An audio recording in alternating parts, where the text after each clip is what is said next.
Hi guys, how's it? In the name of Christ, it's your girl Cranky, Garabo, Karabzi, Karazishus. I hope you're good. I hope you're peachy. I hope you're Stella, and I hope you're in a bunch. Yes. Okay, so I'm feeling like trash. I'm always feeling like trash, but today is especially bad. You know why?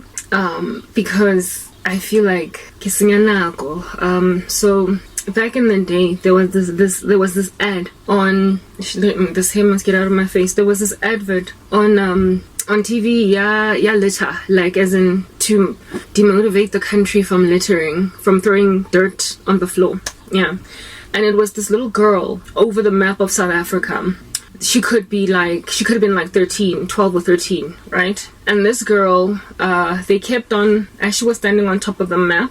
In fact, I think it was a map of Africa, not just South Africa, but whatever, I stand corrected. From the sky, they kept falling on the map that she was standing on. Litter, dirt, yeah. And she would sweep it away with a broom type thing.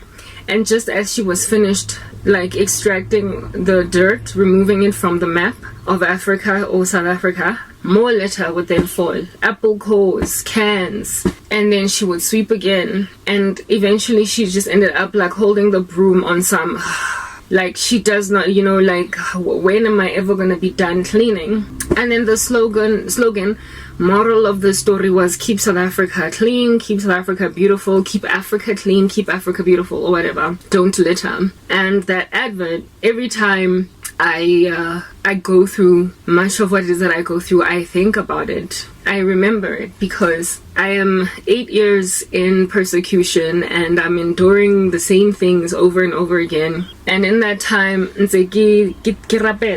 guys, I've been praying for people, for myself, for the country, for the situation to be eradicated. And every time I feel like I'm getting somewhere, apple cores, cans fall into the space that I keep on sweeping ngomthandazo. And for me, it makes me feel like I'm wasting time. When will this ever stop? It's actually one of the biggest reasons why I'm just so obsessed with the rapture. I desperately want it to happen because I feel as if though only Jesus is gonna prosper to cleanse the dirt out of the South African mindset, the world at large, I guess. But I'm here, so we talk about this joint, right?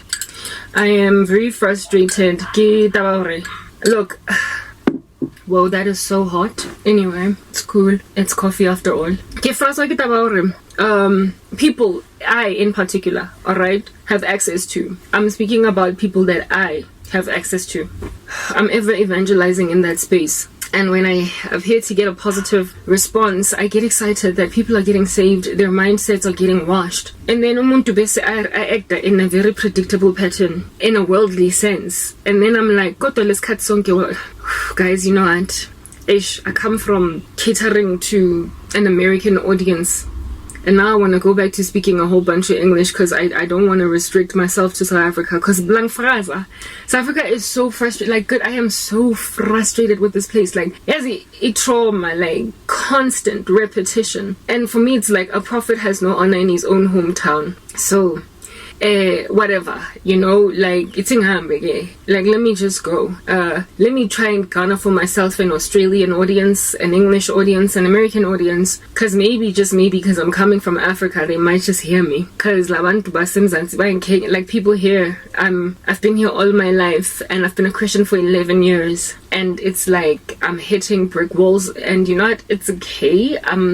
God says don't think too highly of yourself. It is written, I believe in Ecclesiastes or in Jeremiah, somewhere in the scriptures that, don't imagine yourself haughty or great, like you're excellent or stellar. So basically when you go out there and evangelize, try and make disciples of all nations. Ungazami, karabo, ukanguti, I've made out of you Martin Luther. Don't you dare think you're Augustine. Don't you dare think you're about to bring about some kind of a revival because you think you Billy Graham the chick. Like, get over yourself, So maybe I'm supposed to just reach a handful of people, and it's okay, because it's written in God's word then heaven rejoices when even one sinner repents. So if I can just get a little bit of my lerato at Jemima there and here, Grandshop have done an excellent job. So perhaps mine is not a language that South Africa is not quite catching up, but that's just the thing. I was born here, and all my former friends are here, my whole family's here, and for me to just like walk away from that is like, oh, so it's like I'm an orphan then. Tanamount. It's like I'm a slave in another country. I was stolen or kidnapped, trafficked, and so I ended up living in Cuba, and it's not my familiar environment, and South Africa is just this distant memory. All I can do is just think and reminisce about what used to be my life, but really, frankly, it's over. I am a prostitute in Cuba now. I feel frustrated by social media because algorithms on platforms, on these platforms, I'm not even on Instagram, but you get my point. Facebook, TikTok, YouTube, they most likely, just first, recommend you to your country. And then, if you catch fire wind, you box them, you blow up, then only you start to get like a ratio of international viewership that is kind of meaty. So it is quite frustrating that they just, like, it is assumed that I'm just here to talk to South Africa, when biblically a prophet has no honor in his own hometown. I'm exhausted to get this place, and I recently tried again, and I'm feeling like that girl that's like washing the floor, cleaning the floor, sweeping the floor, only for dirt to come on again. And I'm like, maybe the problem is just people in South Africa, or men in South Africa. This whole series that I'm doing now, I was not planning on doing it, but then again, do I ever plan to say anything? Usually I'm inspired to come talk here because of something at the Tangwenzahala. It's like, that's my topic machine. It is the conundrum that is ever before me. I have to endure something heartbreaking for me to come here and talk about it, but I feel like I'm wasting time. I want to stop speaking so much Tswana and Zulu and whatnot so that I can just like cater to some other audience, or just in case the South African audience ANC sends, then they will hear me. But I would not necessarily at the expense of South Africa, because they can understand English. You understand what I'm saying? And even then, Black South Africa is what I have been trying to defibrillate, resuscitate, and it's not quite working fast enough. Men, I'm a woman and I'm not allowed to preach to men, but literally the bane of my existence is their complacency. They're lackadaisical, sort of kind of apathetic, self-consumed, conceited, and it really has nothing to do with me, so I shall not intervene mindset. It has converted females into little monsters, like gorgons or gargoyles. In fact, gorgons. A gorgon, a Medusa, belongs to a sister of gorgons.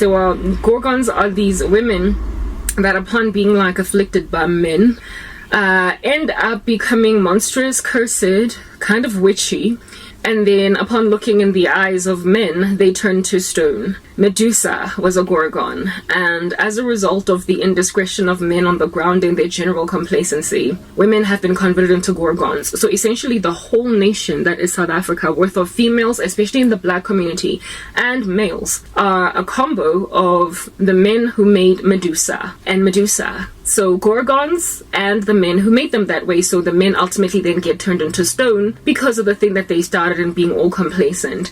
And I'm just stuck twisting in the wind in the middle of all of this calamity, and I'm like, Father, extract me, I just want to go. Anyway, let's go to the next part.